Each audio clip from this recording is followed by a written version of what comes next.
ओम नमो Narayan channel प्रस्तुत करते हैं श्रीमद् भागवत महापुराण के अध्यायों का सरल हिंदी रूपांतरण। आइए सुनते हैं। नारद जी ने कहा, युधिष्ठिर, जब भगवान ने वराह अवतार धारण करके हिरण्यकशिपु को मार डाला, तब भाई के इस प्रकार मारे जाने पर हिरण्यकशिपु रोष से जल भुन गया और शोक से संतप्त हो उठा। वह क्रोध से कांपता हुआ अपने दांतों से बार बार होठों को चबाने लगा। क्रोध से दहकती हुई आंखों की आग के धुएं से धूमिल हुए आकाश की ओर देखता हुआ वह कहने लगा। उस समय विकराल दाढ़ों, आग उगलने वाली उग्र दृष्टि और चढ़ी हुई बाहों के कारण उसका मुख देखा न जाता था। भरी सभा में त्रिशूल उठाकर उसने द्विमूर्धा, त्रियक्ष, संभर, सतबाहु, हैग्रीव, नमूची, पाक, इलवल, विप्रचिति, पुलोमा और शकुन आदि सभी को संबोधित करके कहा, दैत्य और दानवों, तुम सब लोग मेरी बात ध्यान से सुनो और उसके बाद जैसे मैं कहता हूँ वैसा करो। तुम्हें यह ज्ञात है कि मेरे अक्षुद्र शत्रुओं ने मेरे परम प्यारे और हितैषी भाई को विष्णु से मरवा डाला है। यद्यपि वह देवता और राक्षस दोनों के प्रति समान है, फिर भी दौड़ धूप और अनुनय विनय करके देवताओं ने उसे अपने पक्ष में कर लिया है। यह विष्णु पहले तो बड़ा शुद्ध और निष्पक्ष था, परंतु अब माया से वराह आदि रूप धारण करने लगा है और उसने स्वभाव से वो अपने स्वभाव से च्युत हो गया है, अपने स्वभाव से विमुख हो गया है। बच्चे की तरह जो उसकी सेवा करे उसी की ओर हो जाता है, उसका चित्त स्थिर नहीं है।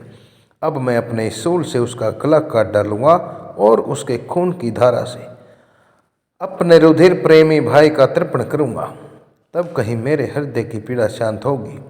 उस मायावी शत्रु के नष्ट हो जाने पर, पेड़ की जड़ कट जाने पर डालियों की तरह सभी देवता अपने आप सूख जाएंगे, क्योंकि उनका जीवन तो विष्णु ही है। इसलिए तुम लोग इसी समय पृथ्वी पर जाओ। आजकल वहाँ ब्राह्मण और क्षत्रियों की बहुत बढ़ोतरी हो गई है। वहाँ जो लोग तपस्या, यज्ञ, स्वाध्याय, व्रत और दान आदि शुभ कर्मों को करते हैं, उन सब को मार डालो। विष्णु की जड़ है द्वि जातियों का धर्म क्रम, क्योंकि यज्ञ और धर्म ही उसके स्वरूप हैं। देवता, ऋषि, पितर, समस्त प्राणी और धर्म का वही परमाश्रय है। जहाँ जहाँ ब्राह्मण, गाय, वेद, वर्ण, आश्रम और धर्म कर्म हो, उन देशों में तुम लोग जाओ, उन्हें जला दो और उजाड़ डालो। राक्षस तो स्वभाव से ही लोगों को सताकर सुखी होते हैं। दैत्यराज हिरण्यकशिपु की आज्ञा उन्होंने बड़े आदर से सिर झुकाकर स्वीकार की और उसी के अनुसार जनता का नाश करने लगे। उन्होंने नगर, गांव, गौओं के रहने के स्थान, बगीचे, खेत, टहलने के स्थान, ऋषियों के आश्रम, रत्नादि की खाने, किसानों की बस्तियां, त्राई के गांव, अहीरों की बस्तियां और व्यापार के केंद्र, बड़े बड़े नगरों को भी जला डाला। कुछ राक्षसों ने खोदने के शस्त्रों से बड़े बड़े पुल, परकोटे और नगर के फाटकों को तोड़ फोड़ डाला, तथा दूसरों ने कुल्हाड़ियों से फले फूले हरे भरे पेड़ काट डाले। कुछ राक्षसों ने जलती हुई लकड़ियों से लोगों के घर जला दिए। इस प्रकार राक्षसों ने निरीह प्रजा का बड़ा उत्पीड़न किया। उस समय देवता लोग स्वर्ग छोड़कर छिपे रूप से पृथ्वी में विचरण करने लगे, पृथ्वी में इधर उधर घूमने लगे। युधिष्ठिर, भाई की मृत्यु से हिरण्यकशिपु को बड़ा दुख हुआ था। जब उसने उसकी अंत्येष्टि क्रिया से छुट्टी पा ली, तब शकुनि, संभर, धृष्ट, होत, संतापन, वृक, कालनाभ, महानाभ, हरिशमसरु और उत्कल अपने इन भतीजों को सांत्वना दी। उनकी माता रुषा भानु को और अपनी माता दिति को देश काल के अनुसार मधुर वाणी से समझाते हुए हिरण्यकशिपु ने कहा, मेरी प्यारी माँ, बहू और पुत्रों, तुम्हें वीर हिरण्याक्ष के लिए किसी प्रकार का शौक नहीं होना चाहिए। वीर पुरुष जो ऐसा चाहते ही हैं, वीर पुरुष तो ऐसा ही चाहते हैं कि लड़ाई के मैदान में अपने शत्रु के सामने उसके दांत खट्टे करके प्राणों को त्याग दें। वीरों के लिए ऐसी ही मृत्यु शोभनीय होती है। देवी जैसे प्याऊ पर बहुत से लोग इकट्ठे हो जाते हैं, परंतु उनका मिलना जुलना थोड़ी देर के लिए ही होता है, वैसे ही अपने कर्मों के फेर से दैववश जीव भी मिलते और बिछुड़ते रहते हैं। वास्तव में आत्मा नित्य है, अविनाशी है, शुद्ध है, सर्वगत, सर्वज्ञ और देह इंद्रिय आदि से अलग है। वह अपनी अविद्या से ही, वह अपने अज्ञान से ही देह आदि की सृष्टि करके भोगों के साधन सूक्ष्म शरीर को स्वीकार करता है। जैसे हिलते हुए पानी के साथ उसमें प्रतिबिंबित होने वाले वृक्ष भी हिलते से जान पड़ते हैं और घुमाई जाती हुई आँख के साथ सारी पृथ्वी ही घूमती हुई दिखाई देती है। कल्याणी, वैसे ही विषयों के कारण मन भटकने लगता है और वास्तव में निर्विकार होने पर भी उसी के समान आत्मा में भटकता हुआ सा जान पड़ता है। उसका स्थूल और सूक्ष्म शरीरों से कोई भी संबंध नहीं है, फिर भी वह संबंधी सा जान पड़ता है। सब प्रकार से शरीर रहित आत्मा को शरीर समझ लेना, यही तो अज्ञान है। इसी से प्रिय अथवा अप्रिय वस्तुओं का मिलना और बिछुड़ना होता है। इसी से कर्मों के साथ संबंध हो जाने के कारण संसार में भटकना पड़ता है। जन्म मृत्यु, अनेकों प्रकार के शोक, अविवेक, चिंता और विवेक की विस्मृति अर्थात ज्ञान को भूल जाना, सबका कारण यही अज्ञान है। इस विषय में महात्मा लोग एक प्राचीन इतिहास कहा करते हैं। वह इतिहास मरे हुए मनुष्य के संबंधियों के लिए यमराज के साथ बातचीत है। तुम लोग उसे ध्यान से सुनो। एक बार की बात है, उसी नरदेश में एक बड़ा यशस्वी राजा था। उसका नाम था सुयज्ञ।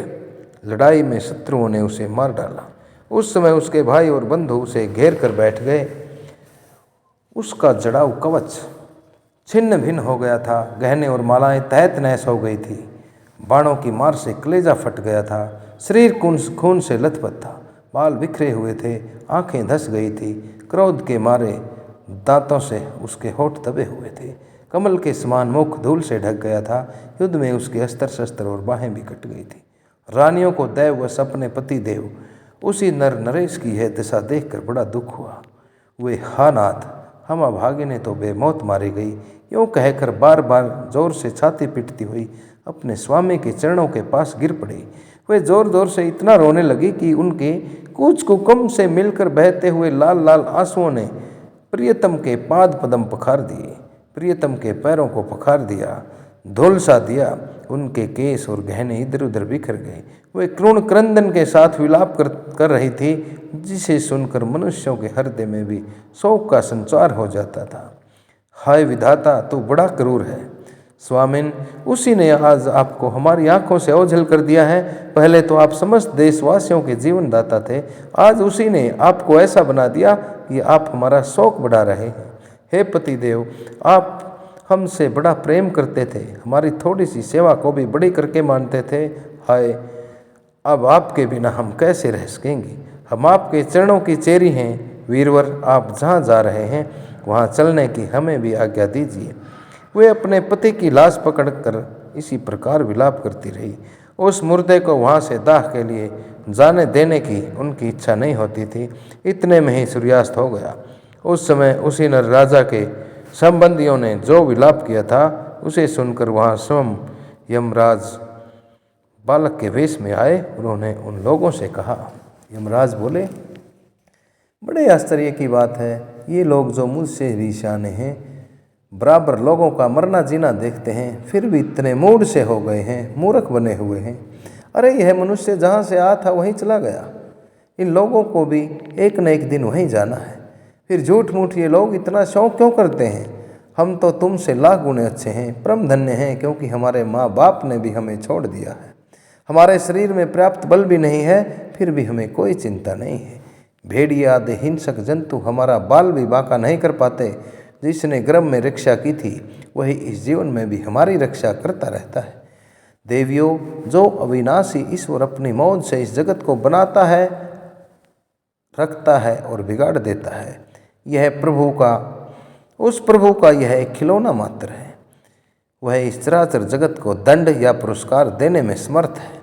भाग्य अनुकूल हो तो रास्ते में गिरी हुई वस्तु भी ज्यों की त्यों पड़ी रहती है, परंतु भाग्य जब अनुकूल न हो, उलट हो जाए, तो घर के भीतर तिजोरी में रखी हुई वस्तु भी खो जाती है। जीव बिना किसी सहारे के देव की दया दृष्टि से जंगल में भी बहुत दिनों तक जीवित रहता है, परंतु देव के विपरीत होने पर घर में सुरक्षित रहने पर भी मर जाता है। रानियों, सभी प्राणियों की मृत्यु अपने पुनर्जन्मों की क्रम वासना के अनुसार समय पर होती है और उसी के अनुसार उनका जन्म भी होता रहता है, परंतु आत्मा शरीर से अत्यंत अलग है, भिन्न है। इसलिए वह उसमें रहने पर भी उसके जन्म मृत्यु आदि धर्मों से अछूता ही रहता है। जैसे मनुष्य अपने मकान को अपने से अलग और मिट्टी का समझता है, वैसे ही यह शरीर भी अलग और मिट्टी का ही है। मोहवश वह इसे अपना समझ बैठता है। जैसे बुलबुले आधे पानी के विकार, घड़े आदि मिट्टी के विकार और गहने आदि स्वर्ण के विकार समय पर बनते हैं, बदलते रहते हैं तथा नष्ट हो जाते हैं, वैसे ही इन्हीं तीनों के विकार से बना हुआ यह शरीर भी समय पर बनता और बिगड़ता रहता है।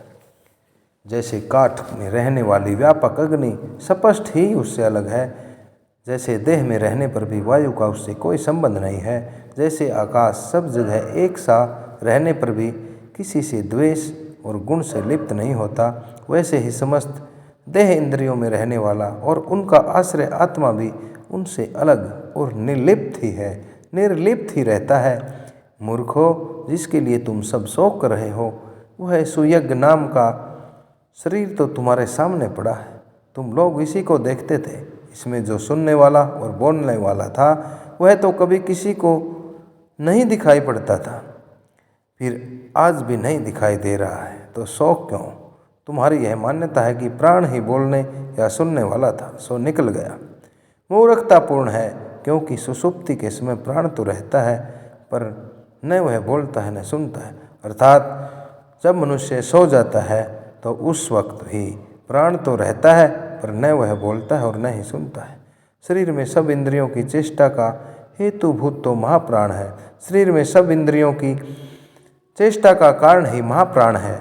वह प्रधान होने पर भी बोलने या सुनने वाला नहीं है, क्योंकि वह जड़ है। देह और इंद्रियों के द्वारा सब पदार्थों का दृष्टा जो आत्मा है वह शरीर और प्राण दोनों से अलग है। यद्यपि वह परिच्छिन्न नहीं है, व्यापक है, फिर भी पंचभूत, इंद्रिय और मन से युक्त नीचे ऊंचे, अर्थात कोई देवता है, कोई मनुष्य है, कोई पशु है, कोई पक्षी है आदि शरीरों को ग्रहण करता और अपने बुद्धि बल से मुक्त भी हो जाता है, विवेक बल से मुक्त भी हो जाता है। वास्तव में वह इन सब से अलग है। जब तक वह 5 प्राण, 5 कर्मेंद्रिय, 5 ज्ञानेंद्रिय, बुद्धि और मन, इन 17 तत्वों से बने हुए लिंग शरीर से युक्त रहता है, तभी तक कर्मों से बंधा रहता है और इस बंधन के कारण ही माया से होने वाले मोह और क्लेश बराबर उसके पीछे पड़े रहते हैं। प्रकृति के गुणों और उनसे बनी हुई वस्तुओं को सत्य समझना तथा कहना झूठ मूठ का ही दुराग्रह है। इच्छा के समय की अर्थात मनोरथ के समय की कल्पित और सौपन के समय की दीख पड़ने वाली वस्तुओं के समान ही इंद्रियों के द्वारा जो कुछ ग्रहण किया जाता है वह सब मिथ्या है, वह सब नाशवान है। इसलिए शरीर और आत्मा का तत्व जानने वाले पुरुष न तो इस अनित्य शरीर के लिए शोक करते हैं और न नित्य आत्मा के लिए ही, परंतु ज्ञान की दृढ़ता न होने के कारण जो लोग शोक करते रहते हैं उनका स्वभाव बदलना बहुत कठिन है। किसी जंगल में एक बहेलिया रहता था। वह बहेलिया क्या था? विधाता ने मानव सो पक्षियों के काल रूप में ही रचा हुआ था। कहीं कहीं जहाँ भी वह जाल फैला देता और ललचा कर चिड़ियों को फंसा लेता। एक दिन उसने कुलिंग पक्षी के एक जोड़े को चारा चुगते हुए देखा। उनमें से उस बहेलिये ने मादा पक्षी को तो शीघ्र ही फंसा लिया। कालवश वह जाल के फंदे में फंस गई। नर पक्षी को अपनी मादा की विपत्ति को देखकर बड़ा दुख हुआ। वह बेचारा उसे छुड़ा तो न सकता था। स्नेह से उस बेचारे के लिए विलाप करने लगा। उसने कहा, यूँ तो विधाता सब कुछ कर सकता है, परंतु है बड़ा निर्दयी। यह मेरी सहचरी एक तो स्त्री है, दूसरे मुझ भागे के लिए शोक करती हुई बड़ी दीनता से छटपटा रही है। इसे लेकर वह क्या करेगा? उसकी मौज हो तो मुझे ले जाए, इसके बिना मैं अपना ही है अधूरा विदुर जीवन जो दीनता और दुख से भरा हुआ है लेकर क्या करूँगा? अभी मेरे अभागे बच्चों के पर भी नहीं जमे हैं। स्त्री के मर जाने पर उन मातृहीन बच्चों को मैं कैसे पालूंगा? ओह, घोंसले में वे अपनी माँ की बाट देख रहे होंगे। इस तरह वह पक्षी बहुत सा विलाप करने लगा। अपनी सहचरी के वियोग से वह आतुर हो गया, व्याकुल हो गया। आंसुओं के मारे उसका गला रुंध गया था। तब तक काल की प्रेरणा से पास ही छिपे हुए उस बहेलिये ने ऐसा बाण मारा कि वह भी वहीं पर लोटपोट हो गया। मूर्ख रानियों, तुम्हारी भी यही दशा होने वाली है। तुम्हें अपनी मृत्यु तो देखती नहीं और इसके लिए रो रो कर माथा पीट रही हो। यदि तुम लोग 100 बरस तक इसी तरह शोकवश छाती पीटती रहो तो भी तुम अब इसे नहीं पा सकोगी। हिरण्यकशिपु ने कहा। उस छोटे से बालक की ऐसी ज्ञानपूर्ण बातें सुनकर सब के सब दंग रह गए। उसी नर नरेश के भाई बंधु और स्त्रियों ने यह बात समझ ली कि सारा संसार, समस्त संसार और इसके सुख दुख अनित्य हैं और नाशवान हैं, मिथ्या है। यमराज यह उपाख्यान सुनाकर वहीं अंतर्ध्यान हो गए। भाई बंधुओं ने भी सुयज्ञ की अंत्येष्टि क्रिया की। इसलिए तुम लोग भी अपने लिए या अपने दूसरों के लिए शोक मत करो। तुम इस संसार में कौन अपना है और कौन पराया है, क्या अपना है क्या पराया है। प्राणियों को ज्ञान के कारण ही यह अपने पराये का बोध हो रहा है। इस भेद बुद्धि का और कोई कारण नहीं है। नारद जी ने कहा, युधिष्ठिर, अपनी पुत्र वधू के साथ दीति ने हिरण्यकशिपु की यह बात सुनकर उसी अक्षण पुत्र शोक का त्याग कर दिया और अपना चित्त परम तत्व स्वरूप परमात्मा में लगा दिया। इस प्रकार श्रीमद्भागवत महापुराण का यह द्वितीय अध्याय दीति शोकापनयनम नाम द्वितीय अध्याय सभी श्रोताओं द्वारा सर्वित किया गया। श्रीमद्भागवत महापुराण की इन सनातन पुण्यमयी कथाओं को आप तक ओम नमो नारायण चैनल द्वारा प्रस्तुत किया जा रहा है, पहुँचाया जा रहा है। नरेंद्र कौशिक की ये हाथ जोड़कर परम विनीत सभी से प्रार्थना है, आग्रह है कि ओम नमो नारायण चैनल को सब्सक्राइब करें। इन पुण्यमयी कथाओं को अपने सगे संबंधियों को आगे से आगे शेयर करते रहें, पुण्य के भागी बने। इन्हीं शब्दों के साथ आप सभी को नरेंद्र कौशिक का ओम नमो नारायण, ओम नमो नारायण, ओम नमो नारायण, ओम नमो भगवते वासुदेवाय, ओम नमो भगवते वासुदेवाय, ओम नमो भगवते वासुदेवाय।